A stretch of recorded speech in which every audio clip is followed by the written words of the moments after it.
Foot গধূলি ধাৰাবাহিকখনৰ আজি নিশা আহিবলগীয়া এপিছডৰ প্ৰমো মুকলি হৈছে। আজিৰ প্ৰমোত বাৰু আমি কি দেখিবলৈ পাইছোঁ আহকচোন আমি অকণমান চাই লওঁ। আজিৰ প্ৰমৰ প্ৰথম ভাগতে আমি দেখিবলৈ পাইছোঁ প্ৰিয়াংশুৱে কৈ আছিল মা ৰুমত নাই, মা ক'ত গ'ল তেন্তে।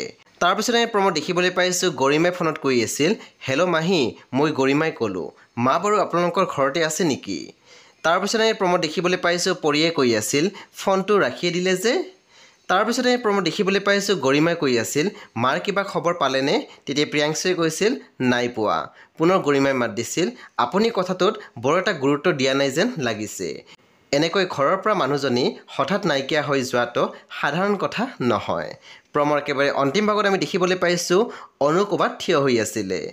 সেই বন্ধু বান্ধৱীসকল আজি নিশা 8:30 বজাত ৰং টিভিত আহিবলগীয়া ফুট গধূলি ধাৰাবাহিকখন খুবেই বেছি ইণ্টাৰেষ্টিং হ'বলৈ গৈ আছে। সেয়ে আপোনালোকে চাবলৈ একেবাৰে নাপাহৰিব। পৰৱৰ্তী আপডেটৰ বাবে আপোনালোকে মোৰ চেনেলটো ছাবস্ক্ৰাইব কৰি কাষত থকা বেল আইকনত টিপি দিবলৈ একেবাৰে নাপাহৰিব। আৰু প্লিজ আপোনালোকে মোৰ ভিডিঅ' এটা লাইক কৰি দিব।